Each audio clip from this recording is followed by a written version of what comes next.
Okay. Hello. Good morning. Welcome to the Sun Dragon Sideshow. The Adventures of Liz and Rebecca. We still do that okay? Yes. Okay. We're filming once a week, so it's like... And no which show day notes. is it? And yeah, no show notes ever. It is a dreary, rainy day outside. So, so the lighting might look a little different because we're not getting a whole lot of ambient light from out there. But hi, I'm Rebecca.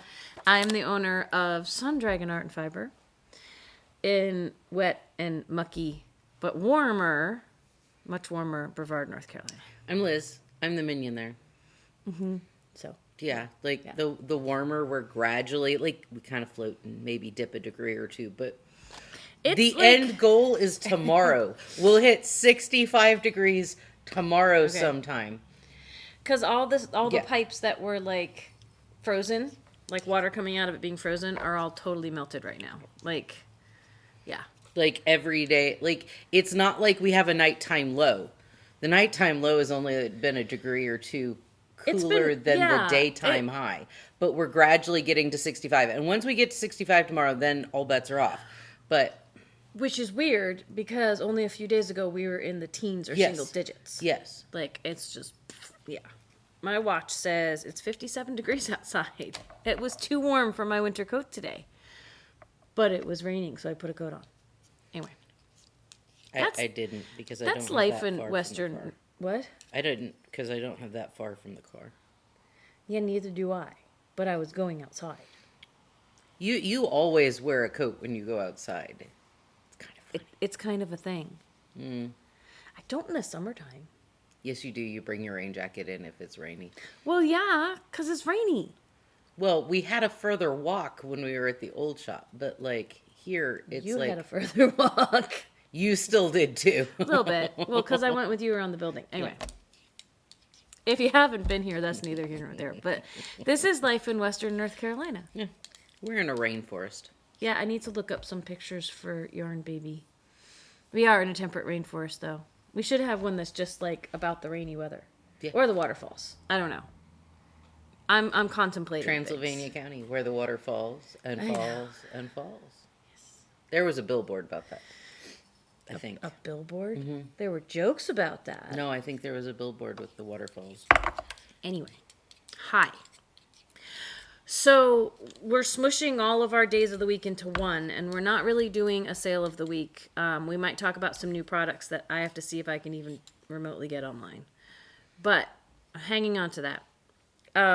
One of the reasons we're filming on Thursdays instead of Wednesdays is I don't want people to be misled and think that stuff is on sale when we're not able to do that. So, because energy.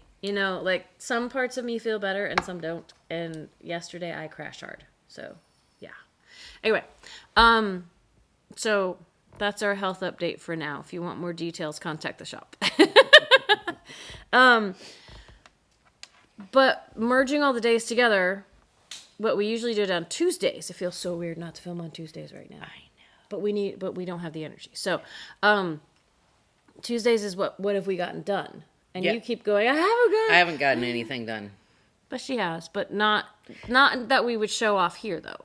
Yeah, I got a set of hair made. I haven't put it in yet, but yeah. That's... So what? Why? What are you gonna say about that?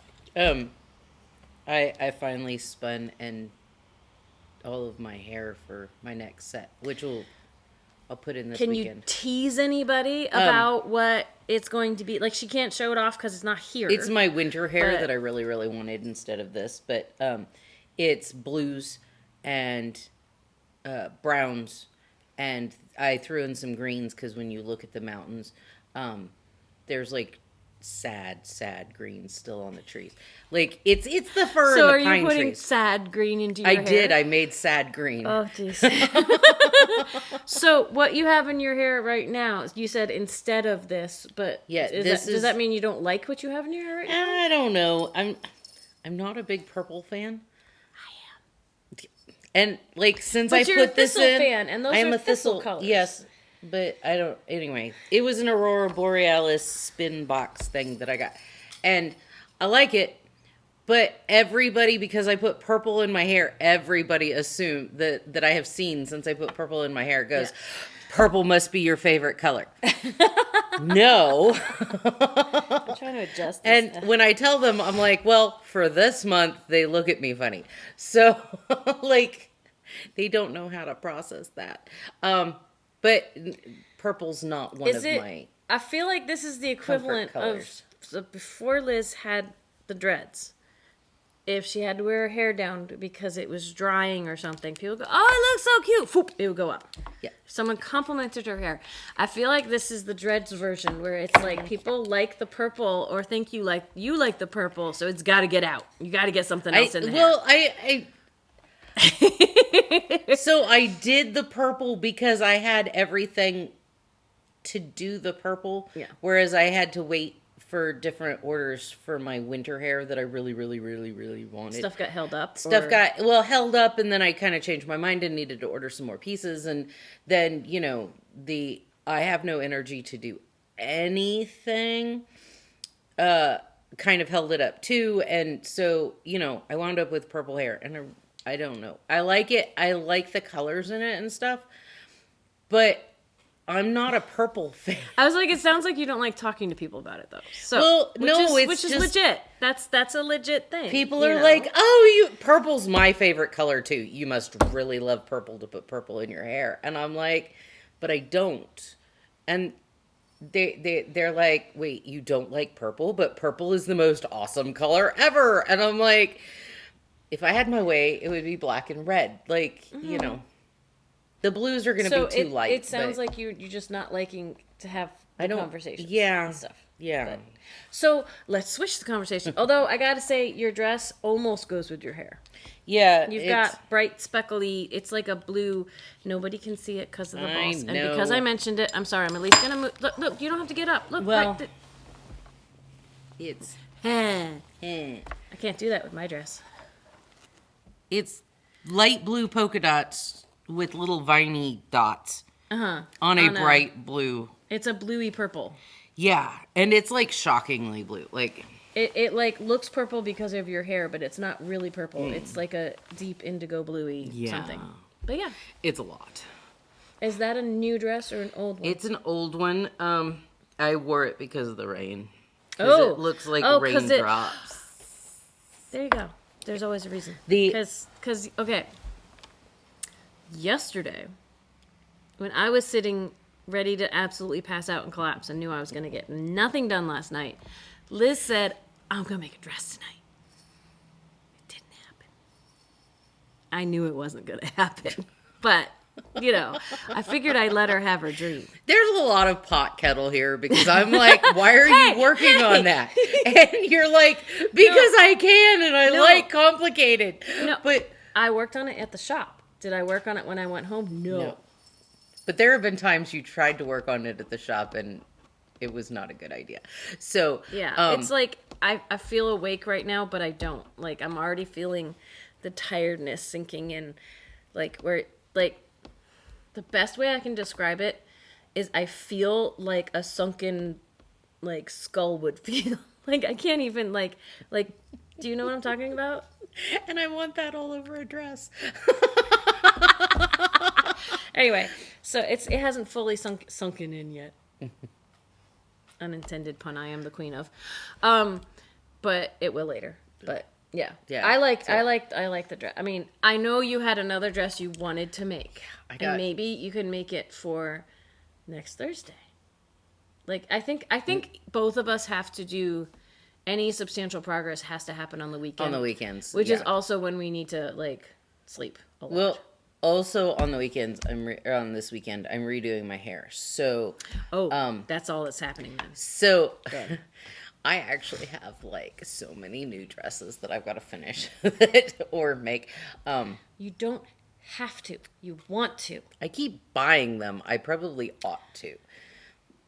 But it could be Carol says she has she's a curator of an extensive yarn collection. You can be a curator of an extensive soon-to-be dress collection.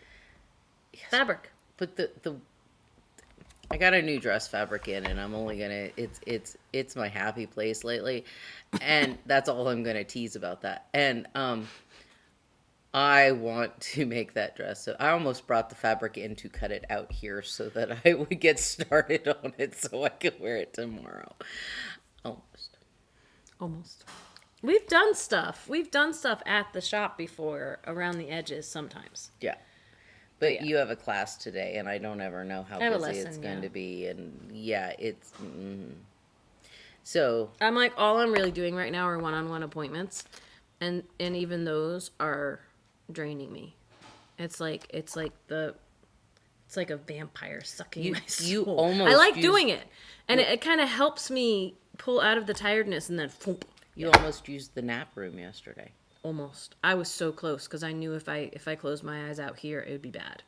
Anyway, I am going to show my progress. Oh, talk about your shelf for a second. You might have talked about it last week, but No, I've made progress. I did one pink row across, and that many more stitches back since we started the show. See? And you made progress.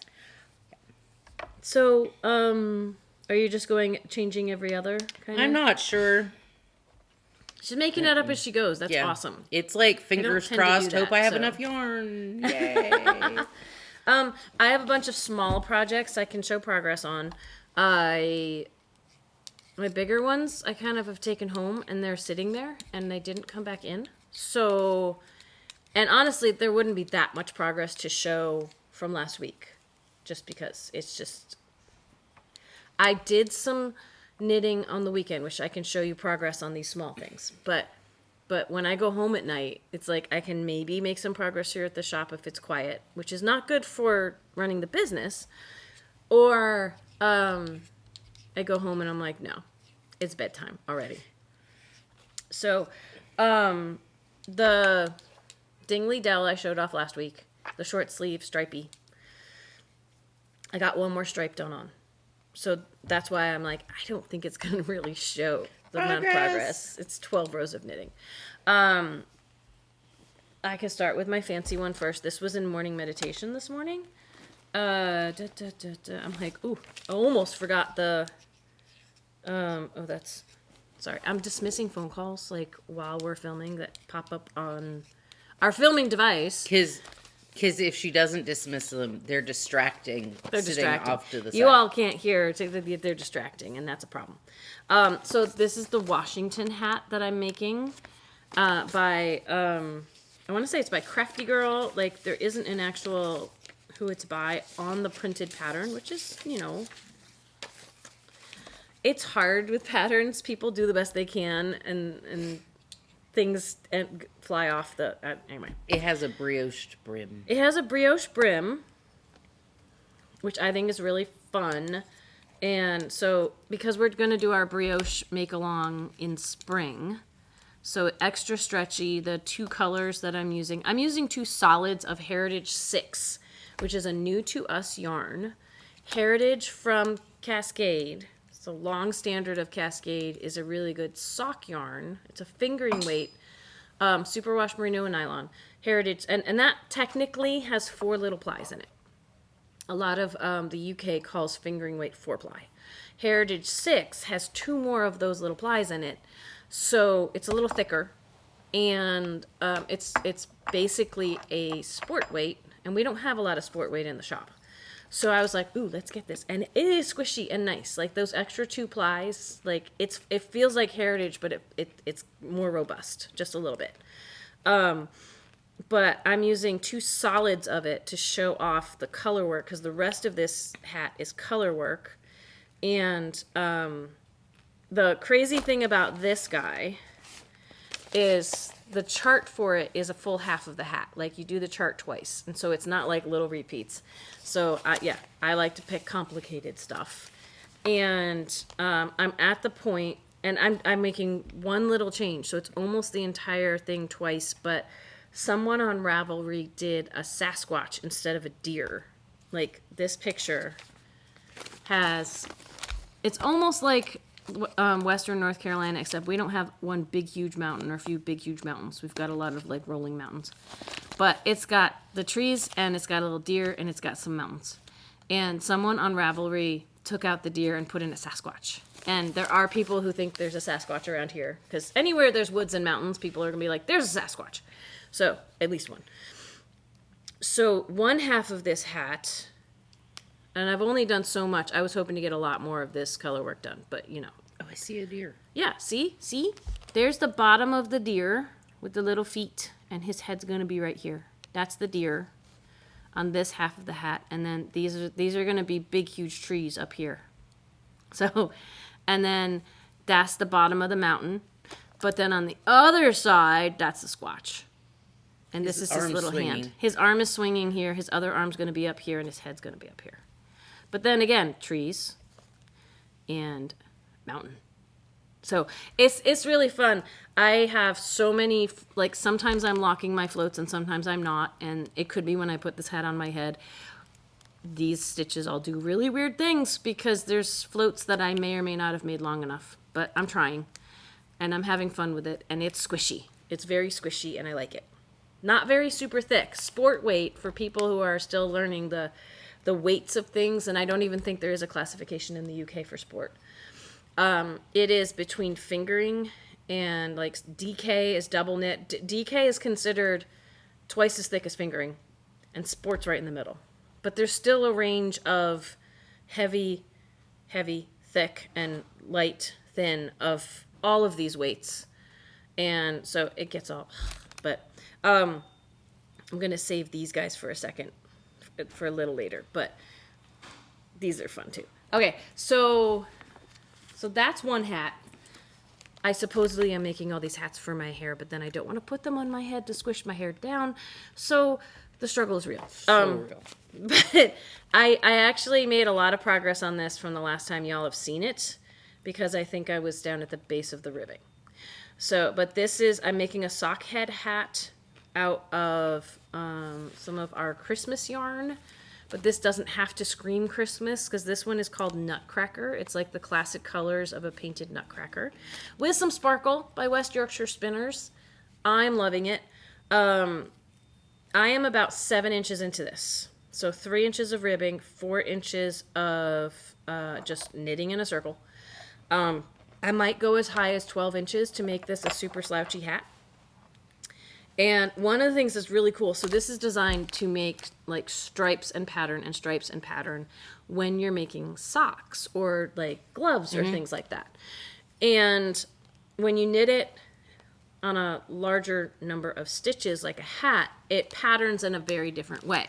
So we've got thinner stripes with these white and like navy patterning parts. But then what I think is really cool is over here after the ribbing, I have this chunk where that patterning stuff just isn't there.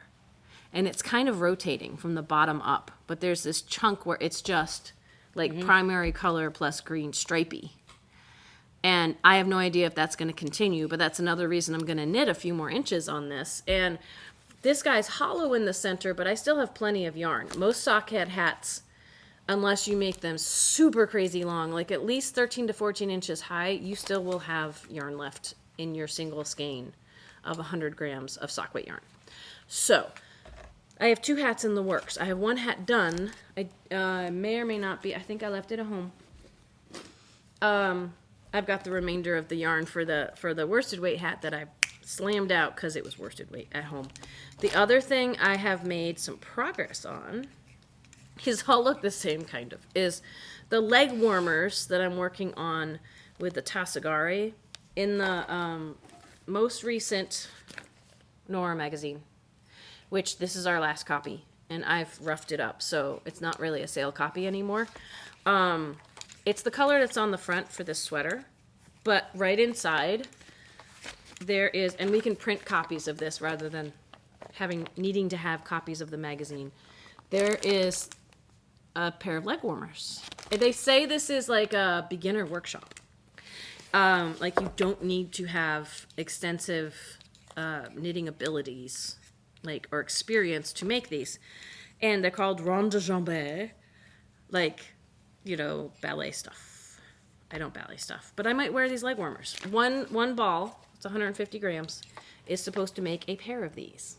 And so I finally got, it's basically you set up and you do this ribbing, which is a twisted rib, knit 1 through the back loop, purl 2.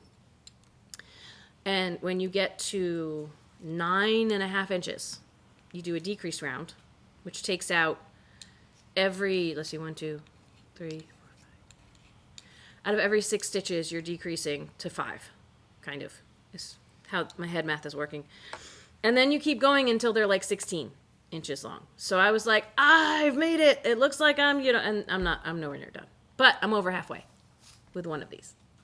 And it is really, I really think the colors are pretty. This is Kainen. Colors are gorgeous. This is the most colorful of the Tasogari from Noro that we have.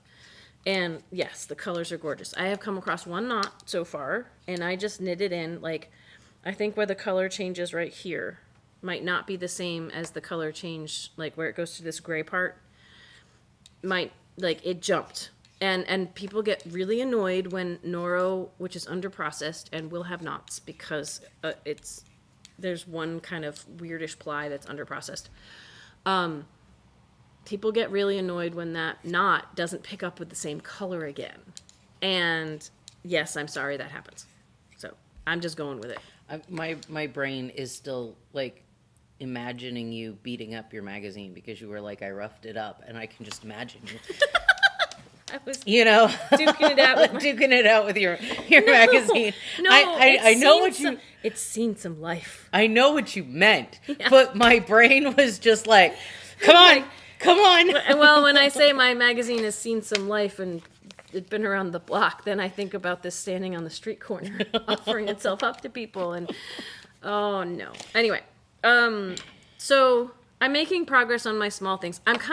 What I'm really hoping to do is to, I don't want to finish anything. I don't want to finish anything until we hit finish or frog it February, which isn't that far away. It's only a week. There's no way I'm finishing anything before that. But part of my brain is like, I want to get things ready so I can knock them out in February. But that would be if I had my normal amounts of energy. Yes? I am trying really, really, really, really, really, really, really hard not to participate, but I know I'm going to finish something. I'm not frogging anything, but yeah. I'm going to inadvertently finish something, and you can just keep starting new projects in February. How about that? Oh, I probably will. So for people who don't know, this is going to be our second annual Finish or Frog It February. We did our first one last year where we take February to assess our projects and decide, are we going to finish them or should we just rip them out, frog them? And so it's not like you have to finish everything on all your works in progress in February. That would be kind of insane, especially for us. And she's not participating. So what I did for me as a shop owner, I divided all my projects into 4 categories, and I had to put all my projects in one of those categories. It was there's the actually finishing, anything that's close to being done. Let's just get it done. There's deciding I'm never going to finish this and I don't like it. So those things were frogged, like ripped out. And then for me, I had 2 more categories. And I think at least one of these can fit our knitters and crocheters too. One is a pledge to finish. It's like, I'm not going to get it done now, but I like it enough that I don't want to kill it. So I'm going to finish it at some point. I'm putting it in deep hibernation and saying, I've assessed it and decided it is worth it to finish this at some point. And the 4th category that was more for me and maybe not so much for people at home was to bind it off where it was. And that depends on it. Like if you want to still have it, like for me, that works as a shop owner because then I have it as just a sample, an unfinished project that people can feel and know how something knits up. So even though it's not a finished item, it's a swatch for people in the shop. So it becomes more of a smaller swatch than a finished product. Yeah. But and that may or may not work for people at home to have a drawer where things are half finished but bound off. But but it could be a document of something you learned, something you can go back and go, oh look, haha, that's pretty. So so we're gonna do it again this February, and I'll try to keep track of things online. Keeping everything updated has been a challenge in this year. So 2024 is not the overdoing it year, or at least we're trying. But we're gonna, like, there are things that made it through last year with a pledge to finish that may not make it through this year for me. So stay tuned to that. But I'd love to have things almost ready to go so I could be like, look at all the stuff I finished in February. Haha. But we'll see. May not happen. I'm up to 189 and I don't want to lose that status. So you should just keep adding. You should get to 200 in February. Yeah. You should do the opposite of what we're doing. Anyway, I could. I really, really could. you said we had a question. We do. Like, Thursday is usually the Dear Becky and Lizzy, and we still said you could write in with questions. So hopefully this person has watched through the 25 minutes of filming so far to get the answer to their question. So let's at least address that. Okay. You got it? I got it. Okay. Hi, ladies. I am all too aware of how hard COVID can be on your body when returning to work, and I'm proud of you both for easing back into it to protect your recovery. My question is for Rebecca about the Scrappy Granny Tee.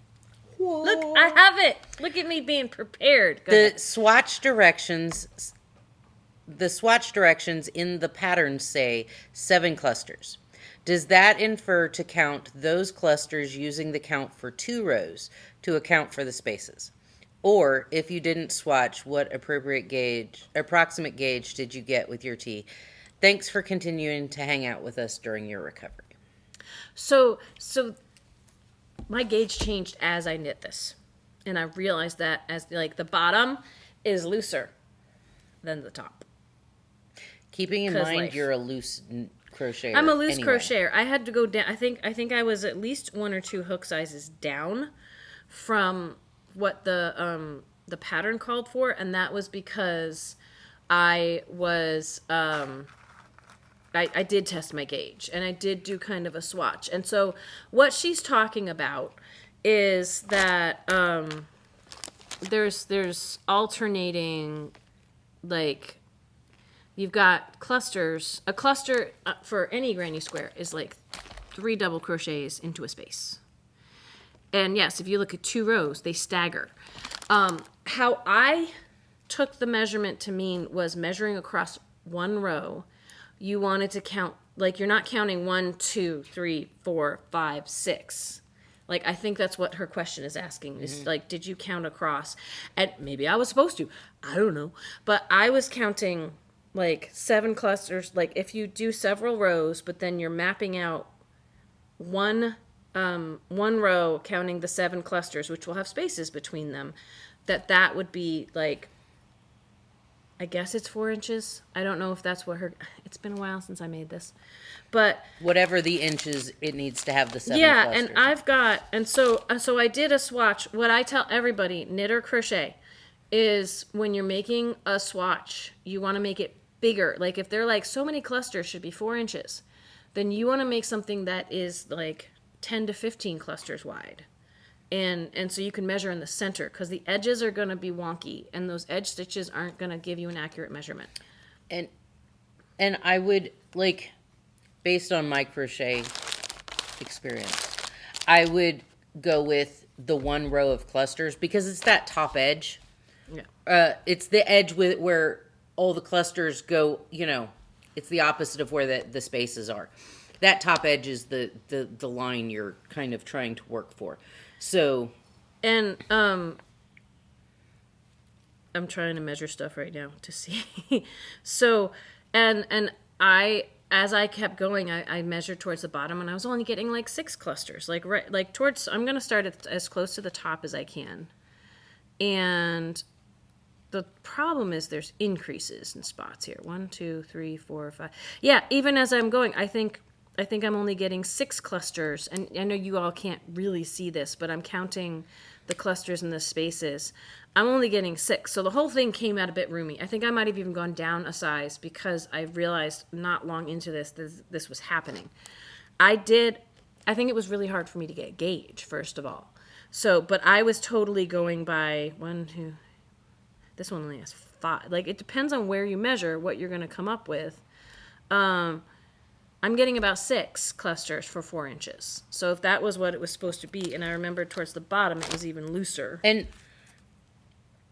I keep in mind, when Rebecca crochets to gauge, she has to go down at least 2 hook sizes for most On patterns. a lot of projects, yeah. And so if it's a matter of, do I go down a 3rd hook size when you're already... And then you have to kind of Yeah. do some magic math, Yeah. because it's like, if I go down another hook size, it's going to be really hard to work with the yarn. Yeah. That becomes another question. I did mine with mostly heritage, mostly that fingering weight, and I think the original designer did hers with like some kind of plant fiber. Yeah. That probably had a different structure and then it's gonna have a crocheted up different- yeah. different. Yeah, and so when you change the fibers that are in your project, even though you're doing the same thickness of yarn, I learned that the hard way when I first started knitting.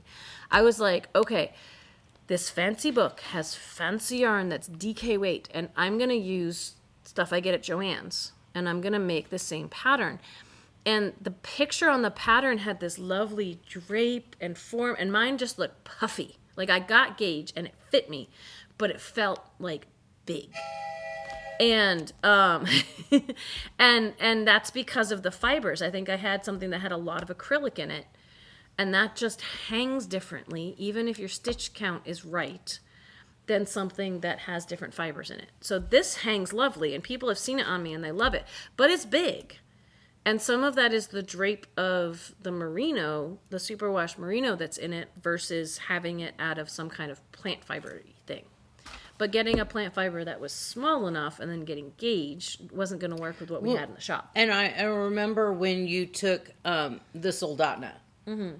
It was written for wool, and you did it out of cotton, and you had to use, I mean, the gauge worked out different. Yeah, I had to use a very different needle. Like, people love my Soldotna, and it looks different than if I'd done it in wool. Mm-hmm. But you definitely have to test your gauge. So, and on top of that, you've got that people, like I'm a loose crocheter, you're more like on gauge, or you've got a tighter stitch. So we learned the hard way back when we first opened the shop. We couldn't work together on a project, same yarn and same hook. I mean, we could have if we figured out a different hook we each used to come out the same size, but it was still like it would have been way more complicated. Yeah. So, like I look at this because over time, like it could be that I had gauge when I started it and it got looser, and the whole thing has gotten looser since I've been wearing it. Like I didn't block this. I have just worn it because it felt good, but over time, it looked good, you know. Things can settle a little. Things can settle and stretch. And so it's very possible that I'm not even getting gauge at the top right now when I measure it, because that's changed over time. That's why a lot of people are like, wash your gauge swatch. We don't. Because you might see how it reacts, but it depends on if you're washing and blocking your gauge swatch. We've had this conversation several times before. If you wash and block your gauge swatch, you have to make sure you're blocking it the same way you're doing your final garment, and not like extra pulling and stretching it, and then suddenly your finished garment doesn't fit because you didn't do that extra pulley, stretchy, crazy thing. Well, and even with that, it's difficult because like you're measuring a tiny little piece, and your sweater is going to just be so much bigger. And possibly heavier on the fibers that you're working with. And I know, I've heard of, I haven't personally met, but I know of people who will actually hang weights on their swatch to see what happens to it. And that, I mean, is both genius and also hard to control, because if you put a lot of weight on it, is it really going to approximate how much weight the sweater is? Yeah. I don't know. There's so many complicated things with blocking. There's so many things that could differ than your swatch. So people are like, I know Tia Connaughton likes to talk about my swatch lied to me, and here's why it actually didn't lie to you. Like, or people are just, they want to blame the swatch. And there's things that can go different between the swatch and what you make. We've had people come in and the swatch seemed to measure fine, and then the sweater's coming out, like the gauge on the sweater's a lot tighter. And I don't know why. Like, it's not foolproof. There's some science involved in it, but then there's life, and life can really turn it into more of an art form than a science in the end. So I hate to do this. no, we have to open We the have shop to soon. open the shop in Yeah. like 5 minutes. So I brought like, this is because I was running a little late, but It's not just you. I brought all we got these cute little stitch stoppers. I'm just gonna show the ones that are on my projects. If you've been following me on Instagram, we have like all of these. See all this? These are all the different stitch markers and stitch stoppers from this company, Coley International, and they're adorable. We don't have time to show them off today. I don't know if I'm gonna have time to put them online, but my favorites right now, because I'm using them, are like these are woolly cows. I'm sure there's a more formal name for them. Highland Coo. Sure. And I feel like it's like that's how I look when I wake up in the morning. But and then I have these cute little penguins with scarves on. And they're adorable. Yay! And they're super cute. They're on my hat stitches to keep them from falling off. But I think they fit on a lot bigger needles too. We have not tested how big up, the needle that would fit in them would go. But and the packages don't say. So, yeah, but we have like ladybugs and unicorns and avocados with little smiley faces and stuff like that. So, we're starting to panic about when people are going to show up for business. So, we hope you enjoy your day and it's drier than ours. And just to review, our next Sunday sit and stitch is not until February 11th, I believe. But we are scaling back. We had a lovely, good 12 people or so on for virtual sit and stitch instead of 2 days. We're not having it tomorrow night. Tuesday from 7 to 8 is our current schedule because that's what our bodies will allow. And we love the people who are joining in. If you would like to join in, it's on Zoom. So we have links on Facebook and stuff, but it's on Zoom. And when you get to Zoom, or use the link will take you probably right to it because it's got the meeting code embedded in it. And sometimes that link is in the description here too. I think when I copy and paste it, it's there a lot. But if you just go into Zoom because you've got it on your phone or your tablet or something, and it asks for a meeting code, you're going to use the shop phone number. 828-877-3550. And then I'll let you in from the meeting room, and we'll say hi. So we're going to go, and we will talk to you later. And have a good week. Subscribe, ring the bell, all the fun stuff. We're almost at 1840 for subscribers. And when we hit 2,000, we'll have some kind of sale. It'll be fun. All right. Bye. Bye.